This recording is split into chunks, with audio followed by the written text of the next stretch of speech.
Something that I find so inspiring from this particular episode is Max had a vision board and what he wanted to see play out over the duration of his new journey in real estate, starting with wholesaling and getting to where he's at now. And I've been fortunate to actually kind of see that progression because we've been in the same mastermind. But the fact that he made $100,000 in 3 months and still wholesaling was not enough. There was still a path forward. And a lot of times, unless you have that path forward identified, you might get stuck in another bit of a rat race. Yeah, I mean, I love that he did it in college too. And he did it with his girlfriend that he married. And it's pretty awesome because, dude, I think Max is like an Olympian too. He's like very humble. I wanted to ask that. I forgot. Yeah. But I mean, obviously, like being a good looking, successful guy, you could waste a lot of time just chasing women and having fun at clubs. But he just found somebody that, and they put their head down. And you saw him today, that what he's doing the rest of the day is just working till 7 p.m. And so I think that's inspiring as well. It's just really taking that path, having a mission and going full force. And he said he has $147 million of real estate under construction 3 years in. So if you're listening to this, you want to change. Wholesaling is the gateway into doing something even bigger. And Max in this episode shows you that.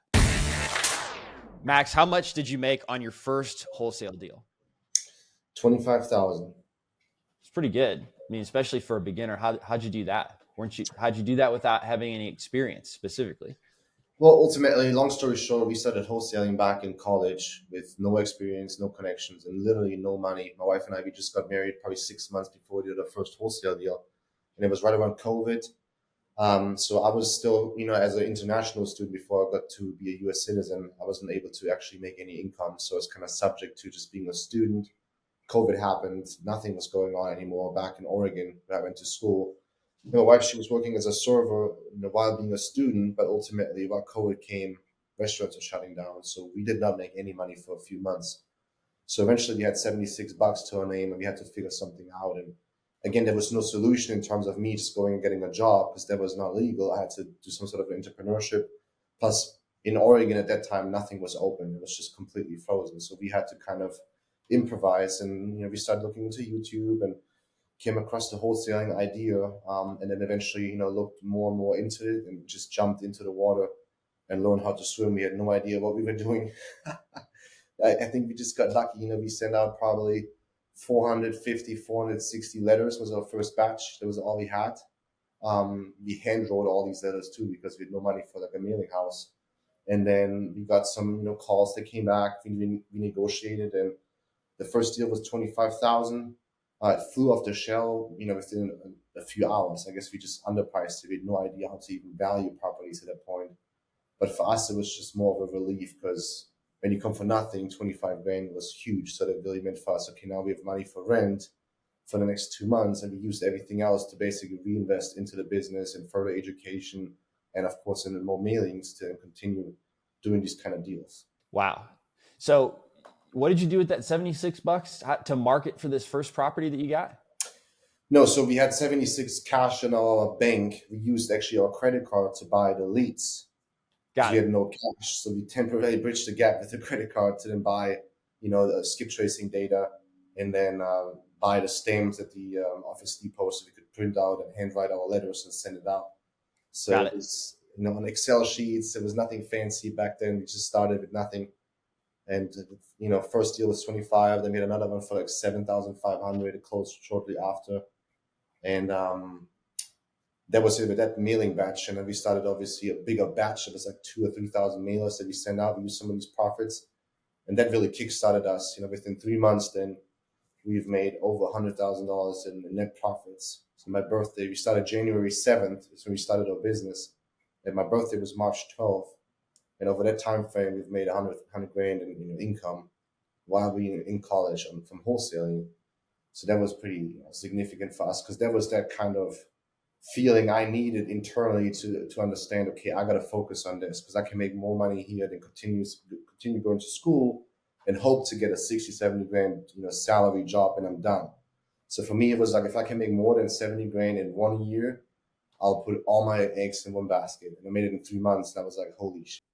That's all right. Did you actually quit school?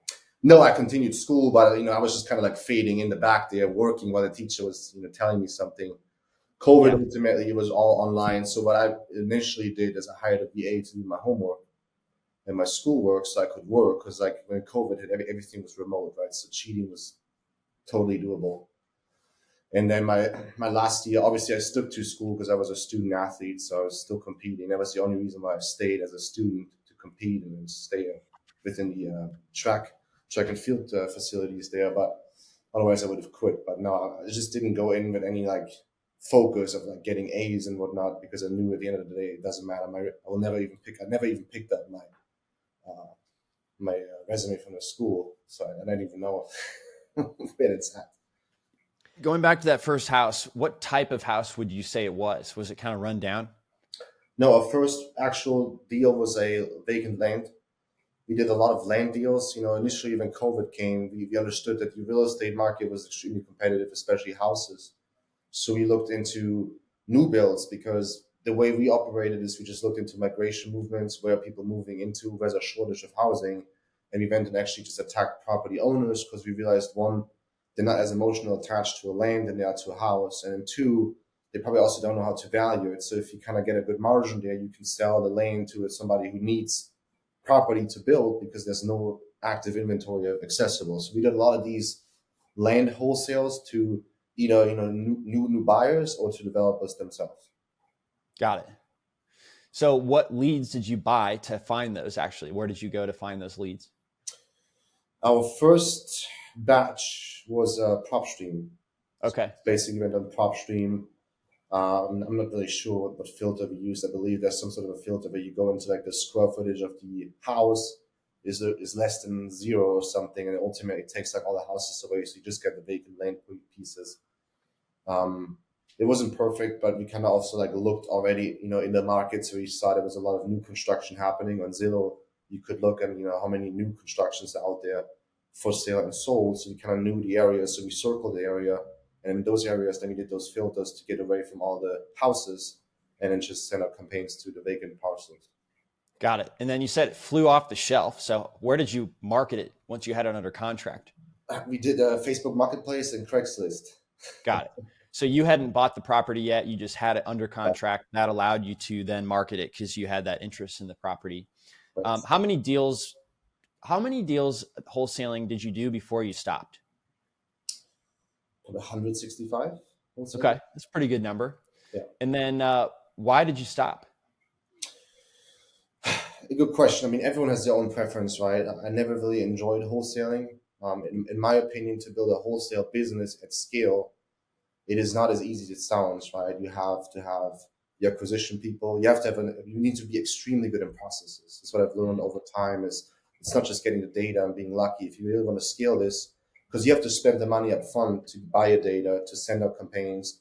So you always have this expense that comes out that you have to break even first before you make a profit.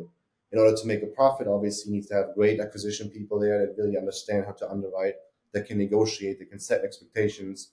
You need to have your closers on point, and then the whole process from acquisition to disposition to transaction coordination, right, on a high scale in multiple states, it takes more than just one person to do that. So that's what we realized is, we never really enjoyed that kind of space of just going in, getting some sort of a leads, just giving it to somebody else. Because for us, it was like, hey, let's explore everything that's out there, so we see what we like and what we love and what we really hate, right? And for us, it was like the initial thought is, okay, we now understand how to find deals at discounts, but we're selling them at discounts again to other developers, or builders or fix and flippers, to make a profit. Why don't we try to do the other portion too?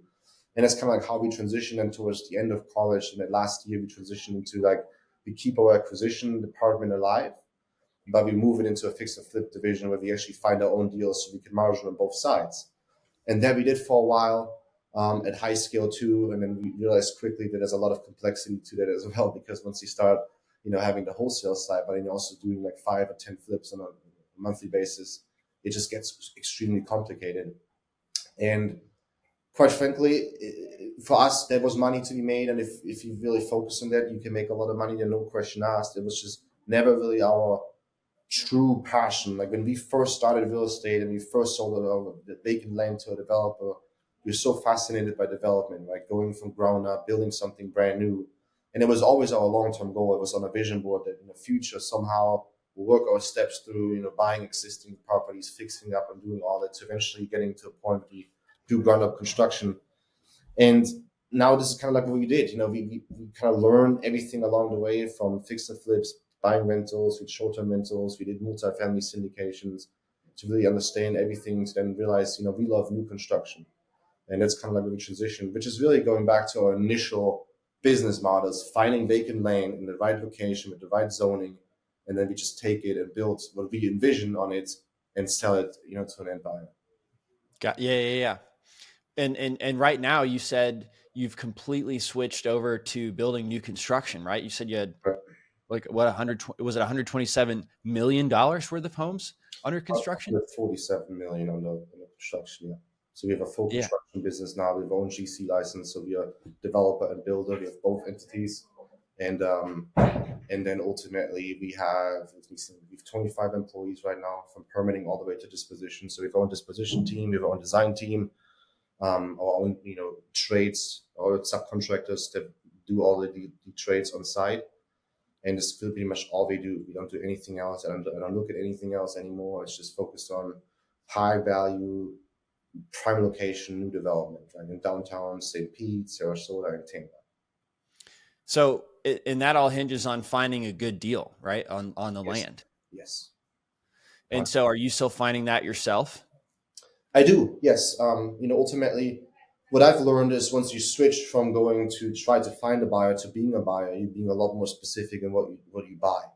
Right? For me, it's like I know the location because I'm local. I know my market really well. I know which locations are valuable. So I know exactly the location I want to buy. I know the zoning because I usually go for like high density, right? I want to buy a single family house, tear it down, build 5 to 10 townhomes. So there's not a ton of properties in that particular area that have a zoning that allows me to do so.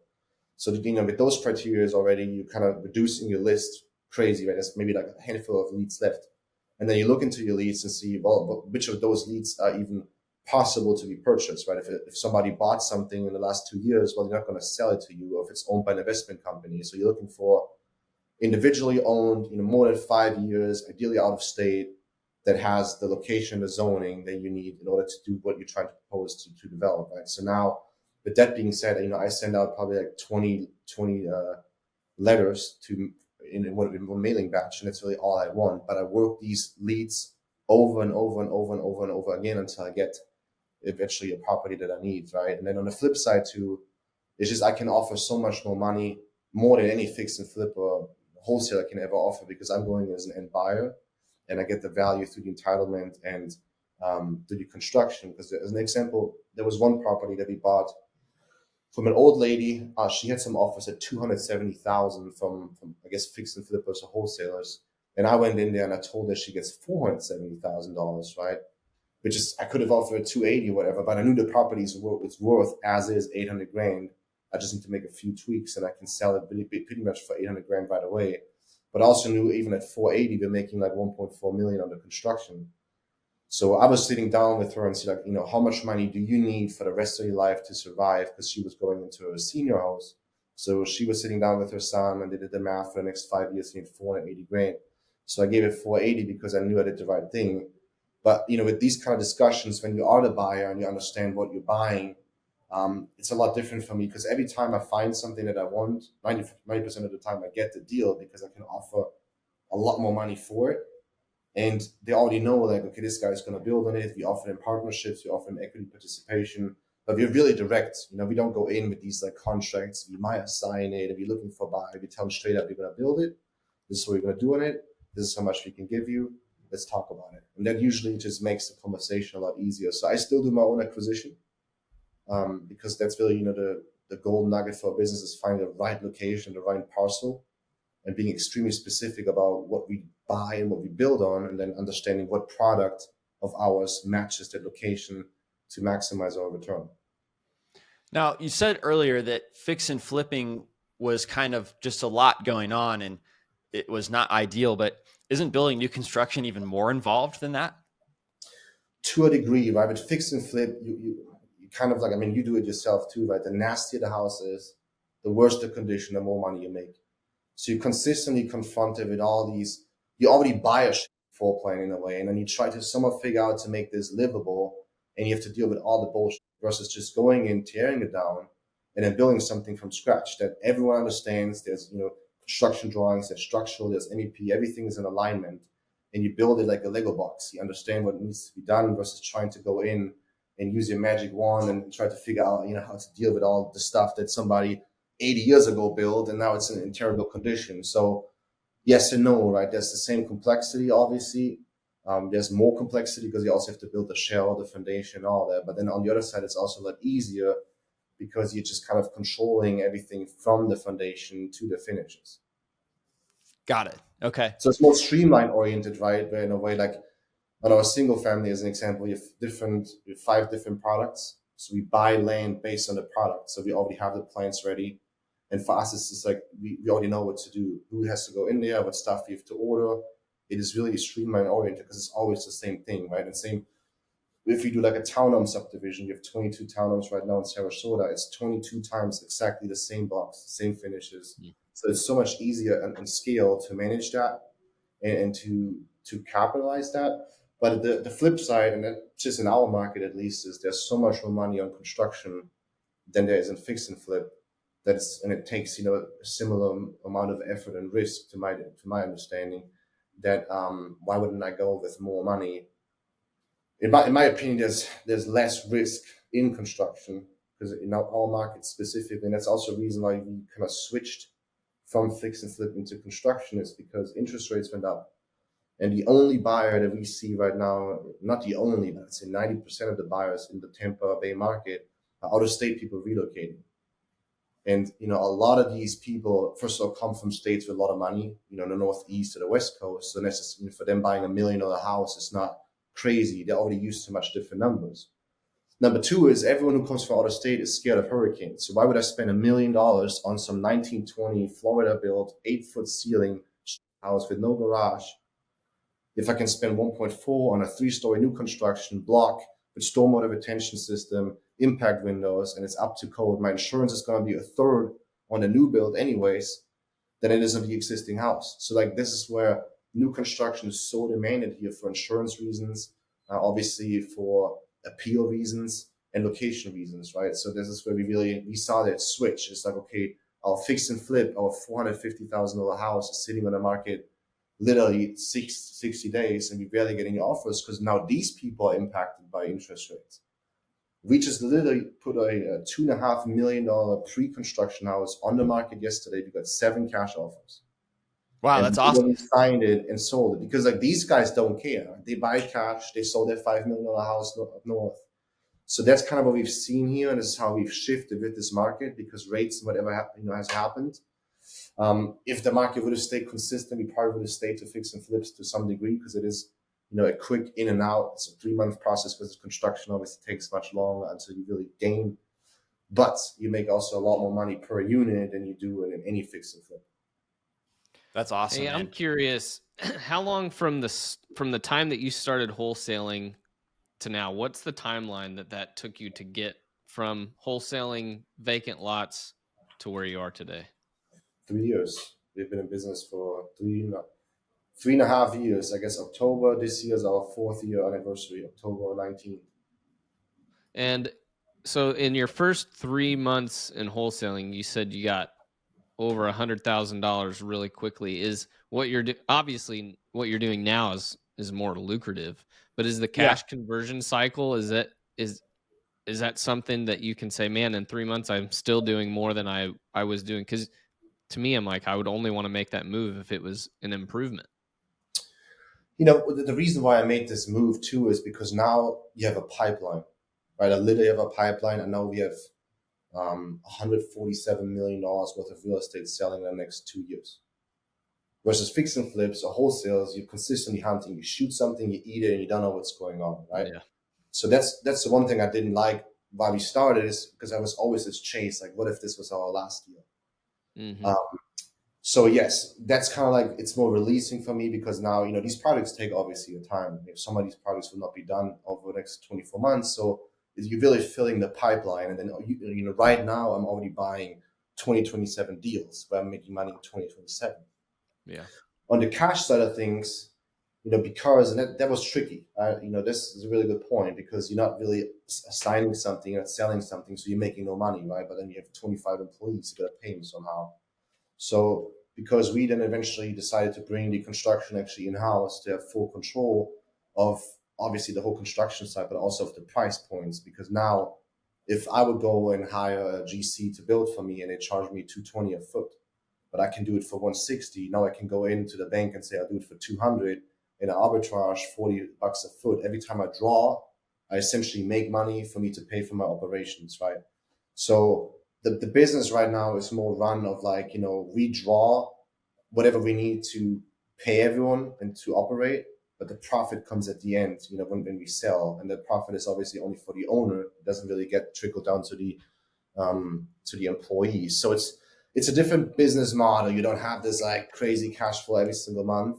Like you draw the money you need, and then you have pretty big spikes, when stuff sells. So you fill your pipeline, and then eventually you have stuff selling, every other month. So then, you have some years where you get millions and millions of money in profit coming in because you start selling stuff every single month.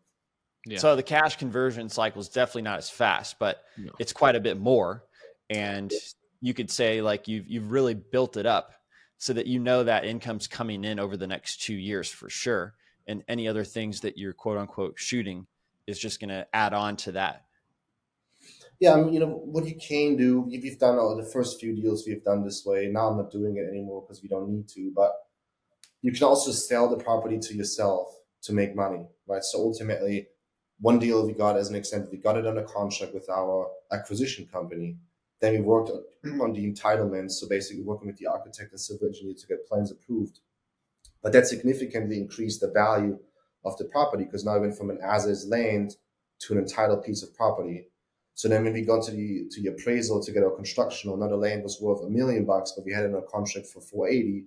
So essentially, I then sold it to myself for $680 to the new single-purpose development company, obviously, for $680. So now we made $200,000, but we still have enough equity in the deal to get the construction loan, right? So as long as the numbers make sense for the lender, and then we have a lot of deals, as an example, single-family deals, where we go in, we submit our draw schedule. By the time we close the construction loan, we get $300,000 to $400,000 in our pocket because like the way the numbers look, they can leverage as much as 85% loan to cost. So a lot of times we literally get, we just closed the construction loan 4 weeks ago. We got $470,000 cash in our pocket because it was just like they didn't need it and they just gave it to us. Now that's, it's not necessarily a profit, right? Because you got to pay it back, but it's like you're taking profit early. You can use that to pay for ongoing expenses. So there's still money you can make by just being creative in how you structure your entities, as long as one entity sells it to others and the construction loan and everything is structured and it's operating in the same fashion that banks like to see it. You can squeeze out some cash up front too. And then obviously with every single draw, at $100 million construction, if you're taking a 3% every single time you draw, that's like money coming into the pocket also every single month, right? Yeah. Got it. Well, it's certainly inspiring what you've been able to evolve into from wholesaling. And I think it's great for anybody listening here that's getting into wholesaling to understand where this can take them. So really appreciate your time today, Max. What are you going to do the rest of the day today? What's like a day in the life? Well, day in the life right now is busy. So we really just have so much going on. We have a lot of closings happening this month. So I'm just going to stay into the office right now, putting fires out until probably 6:30 or 7. And then I'll head home, go to the gym, eat, and sleep. So right now we have, this month is just extremely busy. So it's like a consistent. You're definitely in founder mode. What's actually like an example of like a fire that you need to put out just to make sure that closing happens? Yeah, ultimately, right. What we've obviously started, the one reason for us to get from nothing to $100 million is you need to have a lot of private equity. So we started to raise around $20 million in private equity. And the one thing that you will never have enough of is cash. Mm-hmm. So there's always the cash needs, right? So like ultimately for us, the majority of time I've really spent on just retaining new equity positions, coordinating closings with sales, because we have a lot of stuff under contract right now with buyers from out of state. They say, I'm going to buy your house, but I need mine to sell first. Now, Tampa is super demanded, but New York might not be, so nobody's going to buy their house. So now they're pushing closing out, and we needed some of those funds to now pay for another properties, and now we're going to raise the money to bridge the gap. So it's the consistent just jiggling the balls between all heads to figure out how do we get this all smoothed out here. Well, where can people find you on social media? They can find me on, I guess, Instagram would be Max _ Vollmer, VOLLMER. That's pretty much it. Awesome. Thanks for sharing your story. Really inspiring, and I hope you have a great and productive rest of your day. Thanks, sir. Thanks for listening to the DealMachine Real Estate Investing Podcast. Please leave us a review and follow along wherever you're listening to your podcast.